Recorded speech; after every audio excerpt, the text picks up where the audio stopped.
শিৱসাগৰত বনফুলৰ কবিৰ উপজাদিন উদযাপন। শিৱসাগৰ চহৰৰ কালিবাৰী অঞ্চলত প্ৰতিষ্ঠা লাভ কৰা ব্যক্তিগত খণ্ডৰ শিক্ষা অনুষ্ঠান নিউলুক একাডেমীৰ উদ্যোগত সোমবাৰে বনফুলৰ কবি যতীন্দ্ৰনাথ দুৱাৰাৰ 133 সংখ্যক উপজাদিন উদযাপন কৰা হয়। দিখৌপৰীয়া কবিগৰাকীৰ জন্মদিন উপলক্ষে অনুষ্ঠিত এই অনুষ্ঠানত নিৰ্দিষ্ট বক্তাৰূপে অংশগ্ৰহণ কৰি বিশিষ্ট সাহিত্যিক তথা কৃষ্ণ সাহিত্য সম্পৰ্কীয় গৱেষিকা ডক্টৰ অৰুন্ধতী মহন্তই কয়, ইমৰান শ্বাহ ছাৰ বহুতে মূৰ্ধন্য লিখি দিয়ে নহয়, এইটো নাই। আৰবী ভাষাত সেই নত্যবিধি সত্যবিধিৰ নিয়মে কাম নকৰে। গতিকে ছাৰক নাম লিখোঁতে আমি আকৌ কৈছোঁ, নাম ভুলটো বৰ ডাঙৰ কথা, এই ঘৰুৱা কথা কৈছোঁ। আমাৰ ডক্টৰ মহেন্দ্ৰ পাদুম ছাৰলৈ এখন চিঠি আমাৰ কলেজৰ পৰা আহিল। চিঠিখনৰ বোলে নামটো ভুল হ'ল, কিবা ইণ্টাৰভিউৰ কথা। ছাৰে চিঠিখন গ্ৰহণ নকৰিলে। নাম ভুল হ'লে বৰ ডাঙৰ কথা।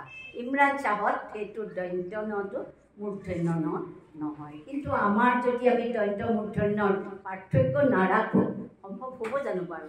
আউল নালাগিব জানো? আউল লাগিব। আমি ৰাখিব লাগিব এই পাৰ্থক্যটো। সেইকাৰণে কৈছোঁ, মই পৰম শ্ৰদ্ধা জ্ঞাপন কৰিছোঁ মোৰ বক্তৃতাৰ অৰ্থাৎ কথাখিনিৰ মাজতে শ্ৰীমন্ত বৰঠাকুৰদেৱলৈ। তেখেতে যে ইমান আন্তৰিকতাৰে আত্মিকভাৱে ভাবিলে যে ইংলিছ মিডিয়াম স্কুল, তাতে অসমীয়া আখৰ জোঁটনিৰ সম্পৰ্কত এতিয়া আলোচনা। অসমীয়া ভাষাৰ পৰিৱৰ্তন সম্পৰ্কে ডক্টৰ অৰুন্ধতী মহন্তই কয় যে আগৰ দিনত বৰষুণৰ সুৰ আৰু তাল আছিল। তেতিয়া কিনকিনীয়া বৰষুণ, নেৰানেপেৰা বৰষুণ, দবাপিটা বৰষুণ আদি শব্দৰ ব্যৱহাৰ কৰা হৈছিল। কিন্তু আজিকালি ৰিমজিম বৰষুণ পৰে। বৰষুণৰ লগত ৰিমজিম শব্দ ব্যৱহাৰ হ'ব লাগে নে নেলাগে, এই সন্দৰ্ভতো প্ৰশ্ন কৰে ডক্টৰ অৰুন্ধতী মহন্তই। বৰষুণৰ সুৰ আৰু তাল আছিল, অৰ্থাৎ বৰষুণ যেনেকৈ পৰে সেই সুৰৰ লগত ৰাখি মানুহে শব্দ কৰিছিল। কিনকিনীয়া বৰষুণ, চিপচিপীয়া বৰষুণ, দবাজে কোবাই যি শব্দ, তেনেকৈ কৈছিল দবাপিটা বৰষুণ, সুৰ আৰু তাল। এতিয়া কিন্তু বৰষুণ ৰিমঝিম বৰষুণ পৰে, হেৰাই গ'ল। আগৰ সুৰতাত বৰষুণে হেৰুৱালে। ৰিমঝিম শব্দৰ লগত বৰষুণৰ সাদৃশ্য কি আছে আপোনালোকে বিচাৰ কৰিব। ভাষাই জাতীয়তা সঁচাকৈয়ে হেৰুৱাইছে।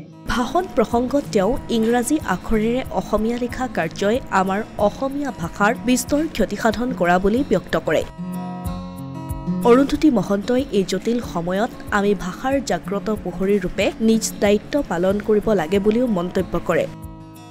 লগতে এনে অনুষ্ঠান অনুষ্ঠিত কৰাৰ বাবে নিউলুক একাডেমী শিক্ষা অনুষ্ঠানৰ কৰ্তৃপক্ষক তেওঁ প্ৰশংসাও কৰে। শ্ৰীমন্ত বৰঠাকুৰ ডাঙৰীয়া আমাৰ মঞ্চৰ আসনত উপবিষ্ট, সদ্য এক দায়িত্ব গ্ৰহণ কৰা গণবাৰ্তাৰ মাননীয় সম্পাদক, এখন উচ্চতৰ মাধ্যমিক বিদ্যালয়ৰ অধ্যক্ষ পবিত্ৰকৰণ ভট্টাচাৰ্য ডাঙৰীয়া, মোৰ সন্মুখত উপবিষ্ট সুধীবৃন্দ, মোৰ স্নেহৰ ভগ্নী, কনিষ্ঠ ভগ্নী সদৃশ শ্ৰী মেঘালী আৰু ভাতৃপ্ৰতিম শ্ৰী অৰ্ণৱ বৰদলৈ প্ৰমুখ্যে, বিদ্যালয়ৰ মাননীয় শিক্ষক শিক্ষয়িত্ৰীবৃন্দ, সকলোলৈকে মই আৰম্ভণিতে সেৱা জনাইছোঁ। এটি পবিত্ৰ দিন, যতীন্দ্ৰনাথ দুৱৰা স্মৰণ কৰা সেই দিনটোত আপোনালোকৰ মাজলৈ আহিলোঁ। ইয়াতকৈ সৌভাগ্যৰ কাৰণ কিবা হ'ব পাৰে জানো? শ্ৰী মেঘালীয়ে বহুখিনি কথা কৈ থৈ গ'ল আমাৰ সন্দৰ্ভত। একো নহয়, একে সাধাৰণ আপোনালোকৰ মাজৰে আমি মানুহ মাত্ৰ। এক দায়িত্ব আমাক দিয়া হ'ল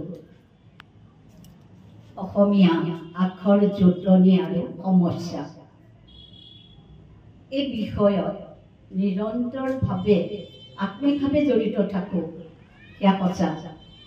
আজি বহুত ভাল লাগে মাননীয় এই বিদ্যালয়ৰ অধ্যক্ষ মহোদয় অত্যন্ত সৎভাৱে বহুকেইটা কথা কৈ থৈ গ'ল। ভাষা নাথাকিলে জাতি নাথাকে, এই গুৰুত্বপূৰ্ণ কথাটো তেখেতে মৰ্মে মৰ্মে উপলব্ধি কৰি সাম্প্ৰতিককালৰ মুখ্যমন্ত্ৰী ডাঙৰীয়ালৈ এক ডাঙৰ তেখেতে প্ৰস্তাৱ আগবঢ়ালে, অৰ্থাৎ আস্থা ভৰসা ৰাখিলে। আমি তেখেতক সকলোৰে হৈ প্ৰণাম যাচিছোঁ। দুটা শব্দ তেখেতে বৰ্জন কৰিবলৈ কৈছে, হয় জোন আৰু ৰক্ষী।